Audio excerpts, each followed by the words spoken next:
You will hear a number of different recordings, and you will have to answer questions on what you hear. There will be time for you to read the instructions and questions, and you will have a chance to check your work. All the recordings will be played once only. The test is in 4 sections. Write all your answers in the listening question booklet.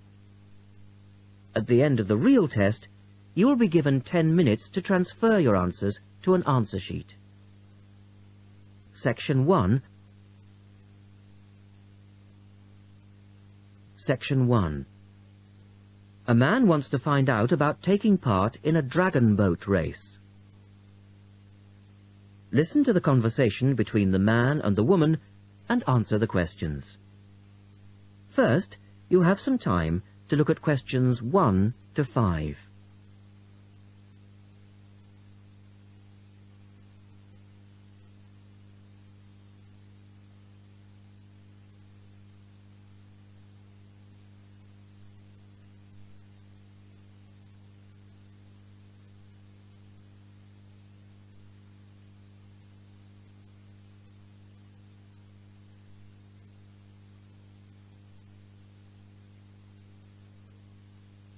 You will see that there is an example which has been done for you.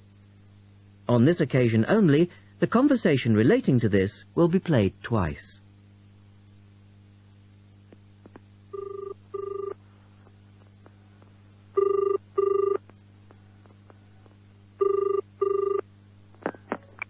Scope Charity Office. How can I help you? Oh, hello. I'm ringing about the dragon boat race that you're asking people to take part in. Oh, yes. We still need a few more teams. Are you interested in joining the race? The man asks for information about the dragon boat race, so the answer is dragon boat race. Now we shall begin. You should answer the questions as you listen, because you will not hear the recording a second time. Listen carefully and answer questions 1 to 5.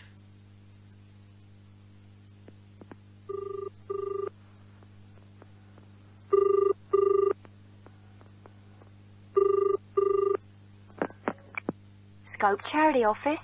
How can I help you? Oh, hello. I'm ringing about the dragon boat race that you're asking people to take part in. Oh, yes. We still need a few more teams.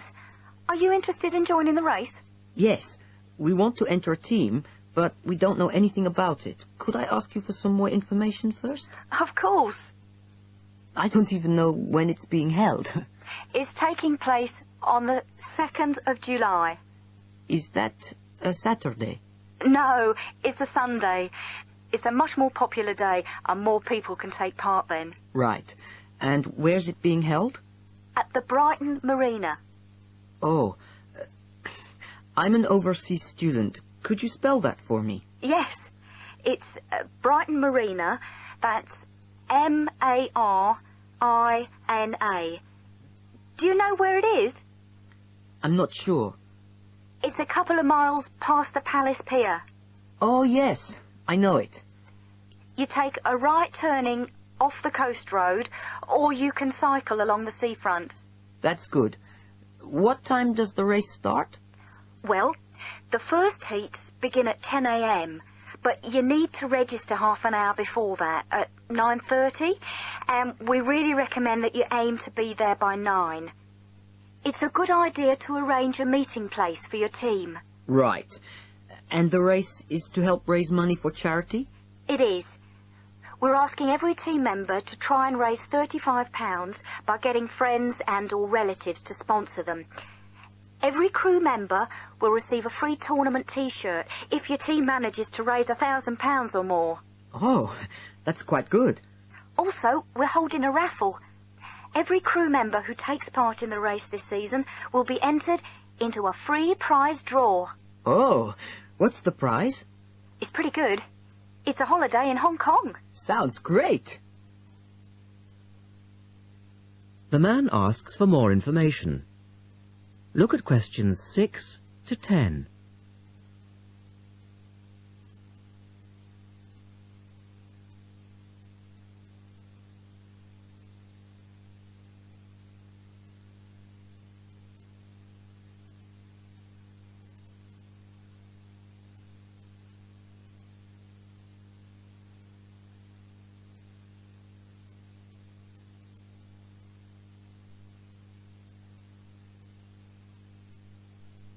Now listen to their conversation and answer questions 6 to 10. Is there anything else you need to know? Could you just tell me a little bit more about the teams? Well, you need to have a crew of 20 people for your dragon boat, and you then need to agree on who's going to be the team captain. That will probably be you. Fine. I've got a group of 20 people who are interested. Do all the team members have to be a certain age? Well, there's no age limit as such, but if you have a team member who's under 18, then they have to get their parents' permission to take part. Yes, that makes sense. It isn't dangerous, but we do have boats that turn over in the water, and for that reason we need to insist that everyone wears a life jacket as well. And you can hire life jackets from us when your team arrives. What do you advise people to wear?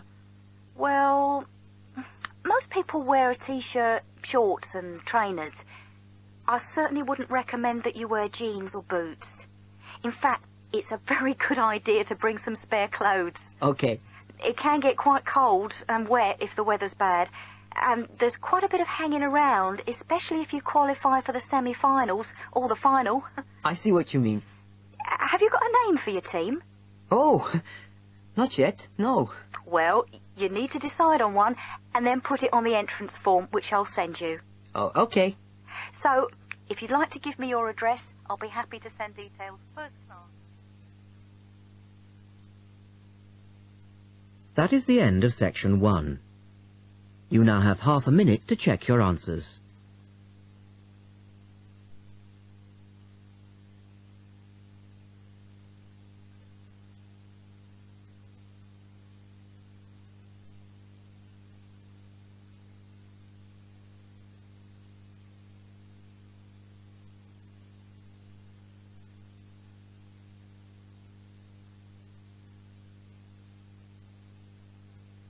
Now turn to section 2. Section 2. You will hear a talk by a wildlife specialist on a type of bird called a kiwi. First, look at questions 11 to 15.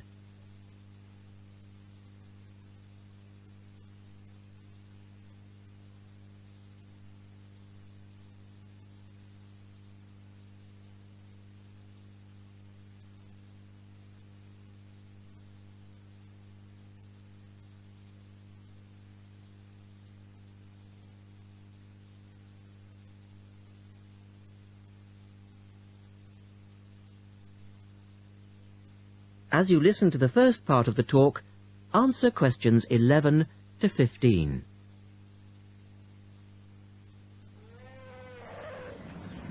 Ladies and gentlemen, welcome to Auckland Zoo on this sunny Sunday afternoon and to our special Kiwi fundraising event. My job is to tell you all about the amazing little Kiwi, and your job, hopefully, is to dig deep in your pockets. Now, for the benefit of our overseas visitors here today, I should explain first of all that the kiwi is the national bird of New Zealand, and sometimes New Zealanders themselves are known as kiwis. Now, while kiwis in the wild are a rare sight, the kiwi as a symbol is far more visible. Apart from being in toy stores and airport shops all over the world, you'll find them on our stamps and coins. The kiwi is the smallest member of the genus Apteryx, which also includes ostriches and emu. It gets its name from its shrill call, which sounds very much like this. Kiwi! Kiwi!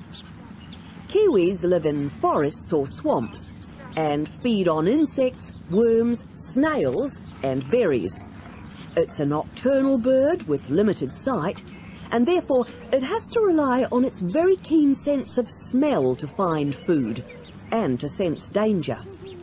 Its nostrils are actually right on the end of its long beak, which is 1/3 of the body length. Now, here's an interesting fact. Although kiwis have wings, they serve little purpose, because the kiwi is a flightless bird. since white settlement of the islands, Kiwi numbers have dropped from 12 million to less than 70,000. And our national bird is rapidly becoming an endangered species. This is because they're being threatened by what we call introduced animals. Animals which were brought to New Zealand, such as cats and ferrets, which eat kiwi eggs and their chicks.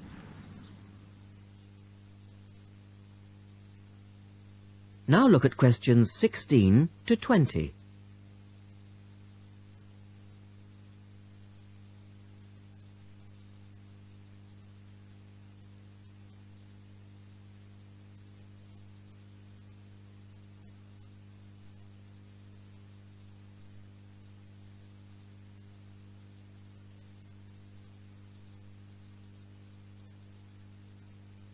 As the talk continues, answer questions 16 to 20. And so we have launched the Kiwi Recovery Program in an all-out effort to save our national bird from extinction. There are 3 stages to this program. Firstly, we have the scientific research stage. This involves research to find out more about what kiwis need to survive in the wild. Then secondly, we have the action stage. This is where we go into the field and actually put our knowledge to work. We call this putting science into practice. And then we come to the 3rd stage, the global education stage. By working with schools and groups like yourself, as well as through our award-winning Kiwi website, we are hoping to educate people about the plight of the kiwi. As part of the action stage, which I just mentioned, we've introduced Operation Nest Egg, and this is where your money will be going. It works like this. It's a 3-stage process. First of all, we go out to the kiwi's natural habitat and we collect kiwi eggs. This is the tricky part, because it can be very difficult to find the eggs. Then, in safe surroundings, away from predators, the chicks are reared. Now, this can be done on predator-free islands or in captivity. They're reared until they're about 9 months old, at which stage the chicks are returned to the wild. So far, it's proving successful. And since we started the program, some 34 chicks have been successfully raised this year, and their chances of survival have increased from 5 to 85%. However, it's not time to celebrate kiwi survival just yet. About 95% of kiwi chicks still don't make it to 6 months of age without protection, which is why Operation Nest Egg is so important. And we ask you to give generously today.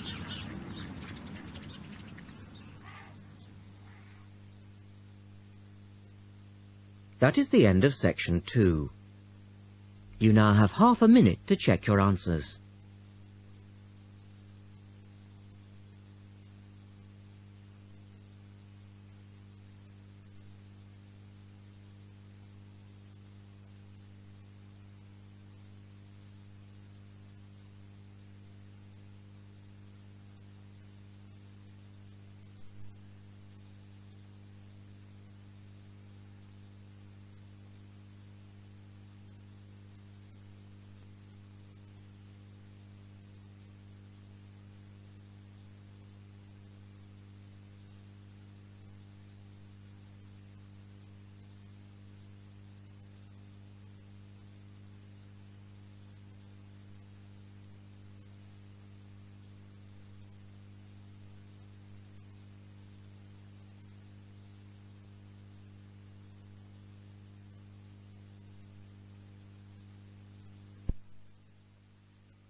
Now turn to section 3.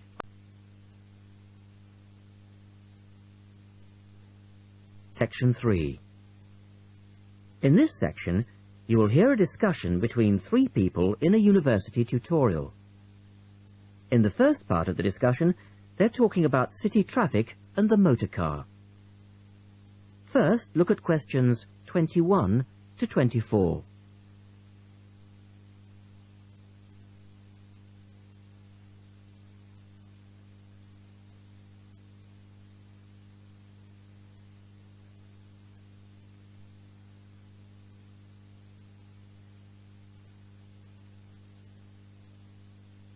Now listen to the first part of the discussion and answer questions 21 to 24. We're very pleased to welcome Professor Isaac Nebworth to our tutorial group today. And he's come to share one of his pet passions with us, city traffic and our Western dependence on the motor car. I believe questions are quite welcome throughout. Thank you. Well, I know you're all very familiar with the superhighway here in Melbourne, but do superhighways automatically lead to super wealth, as our politicians would have us believe? I think not. Can you give us an example of what you mean exactly? Sure. Well, by continuing to encourage this dependence on the motor car, we simply create more congestion and more urban sprawl. And you can see that here in Melbourne, right under your nose. Excuse me, I would just like to say that I feel the sprawl is part of the city. The freeways mean people can enjoy the benefits of living away from the centre on larger blocks with gardens, but still be able to drive back into the city centre for work or entertainment. Well, I'm not convinced that people want to do that. And is our money being well spent? It may be okay for you now, but come back to me in 5 years' time. Let's take CityLink, for example, the new freeway here in Melbourne. Well, I use the freeway all the time. I think it's great. Ah, yes, but it cost $2 billion to build, and you could have gotten 10 times the value by putting the money into public transport. If you give the automobile road space, it will fill that space, and you'll soon find you'll be crawling along your CityLink. But surely you cannot simply blame the car. Some of the blame must rest with governments and city planners. Well, there is an argument, surely, that building good roads is actually beneficial because most new cars these days are highly efficient. They use far less petrol than in the past, and emissions of dangerous gases are low. Old, congested roads, on the other hand, encourage traffic to move slowly, and it's the stationary cars that cause the pollution and smog, whereas good roads increase traffic speeds and thus the amount of time cars are actually on the roads. Well, this is the old argument put forward by the road lobby, but for me it's clear-cut. Roads equal cars, which equals smog. Public transport is the way to go. In the second part of the discussion, the professor talks about public transport in different cities. Look at questions 25 to 30 first.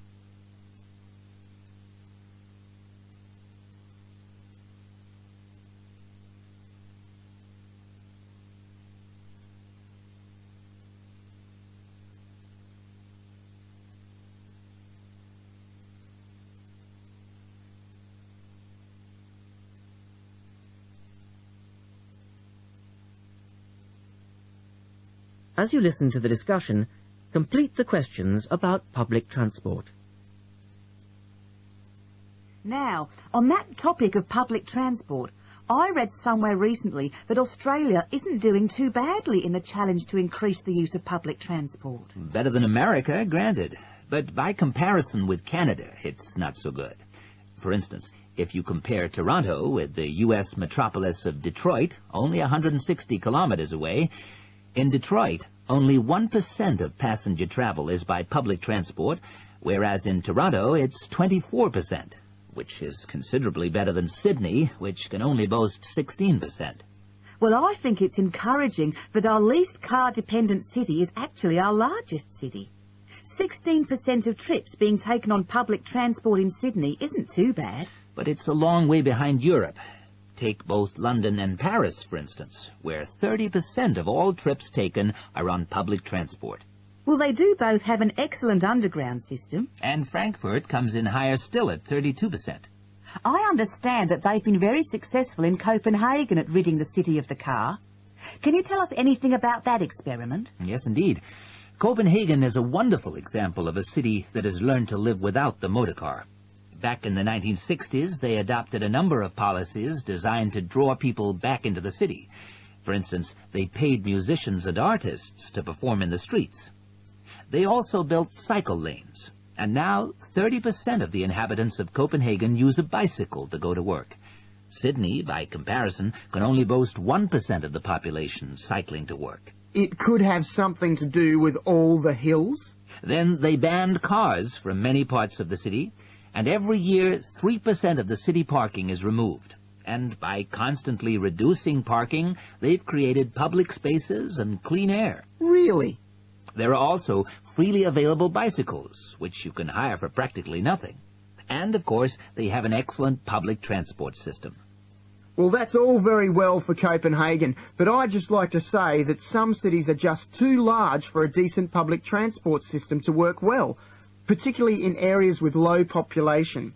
Because if there aren't many people using the service, then they don't schedule enough buses or trains for that route. I accept that there's a vicious circle here, but people do need to support the system. And secondly, the whole process takes so long because usually you have to change. You know, from bus to train, that sort of thing. And that can be quite difficult. Ultimately, it's much easier to jump in your car. And often it turns out to be cheaper. Sure, but cheaper for whom? You or society? We have to work towards the ideal, and not give in all the time because things are too difficult. Anyway, let's move on to some of the results of the survey, which I think you'll agree. That is the end of section 3. You now have half a minute to check your answers.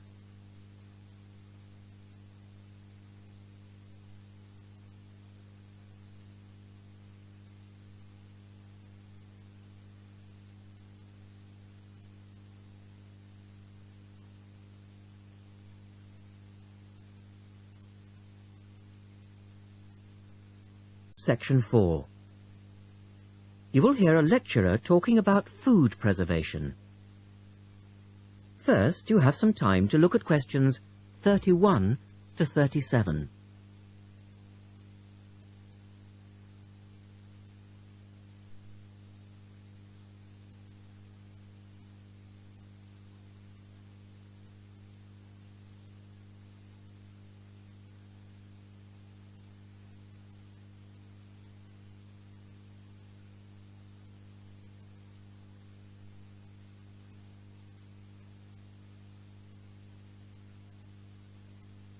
Now listen carefully and answer questions 31 to 37. In today's lecture, I'd like to look at the topic of food preservation and start by asking the obvious question, why do we need to preserve food? Well, apart from keeping it fresh for our daily needs, many foods, such as fruit and vegetables, are only available at certain times of the year, so if we want to be able to eat these foods all year round, we need to preserve them. We also need to preserve food for export overseas to make sure that it doesn't perish in transit. And lastly, we need to be able to preserve food for when there are food shortages. There are a number of methods of preserving food which involve both high and low temperatures, chemicals, irradiation, and drying. Let's have a look at these in turn. In the 1870s, the French scientist Louis Pasteur showed that microorganisms in food could be destroyed by raising the temperature of the food, a process now known as pasteurization.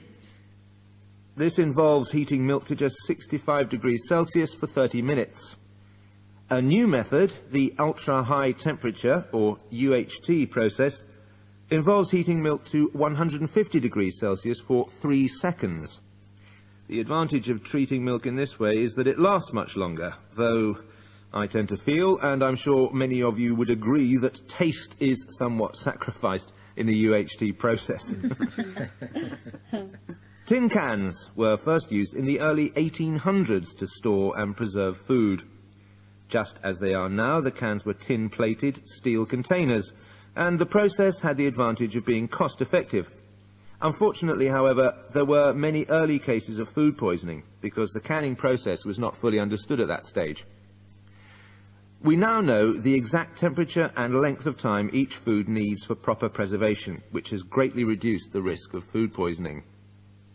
People living in cold climates often preserve food by burying it in the snow, and the Romans knew all about the advantages of packing food in ice. But for most people, this was not an option until the invention of the refrigerator in 1834. Today, however, refrigeration is the most important means of preserving food, because the food stays fresh without needing to be treated. However, refrigeration requires an electricity supply, and unfortunately, if the power goes off, so does the food. A variety of chemicals can be added to food, and you'll find their names listed on the labels of cans and bottles. Salt is probably the oldest of all the chemical preservatives, and was used by many ancient civilizations for many years. Sugar also acts as a preservative, and is used to preserve jams in much the same way that vinegar is used to pickle foods. Chemical preservatives are effective, but they do not suit all foods, and the processes involved are time-consuming. Another method of preserving food is by drying it. Most foods are 75% to 90% water, so if you remove the water, the microorganisms simply can't survive. When food is dried, it not only lasts a long time, but it also becomes much lighter, which is a big advantage, as this makes it cheap to store. Though some people argue that valuable nutrients are lost in the process. In the second part, the speaker describes the process of drying food. Look at questions 38 to 40.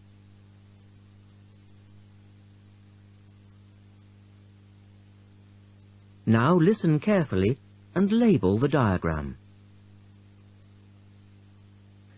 Early methods for drying food involved cutting it into strips and hanging it in the sun or over fires. But there are now a number of more modern methods which involve the use of recent technology. One of these is known as roller drying, and it's a highly effective way of making dried foods from liquids, such as soup.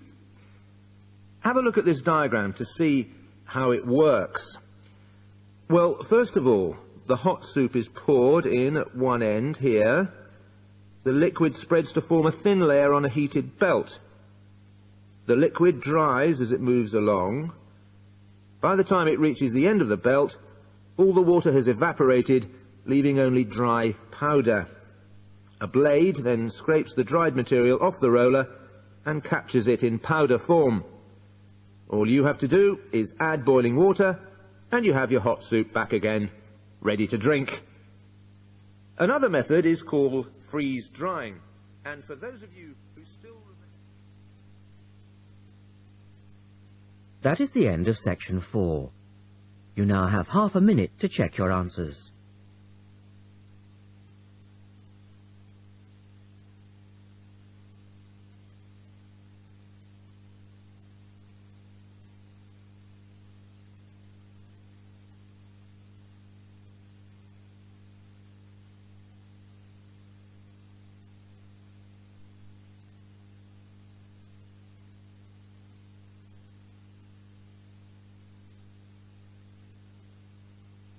That is the end of the listening test.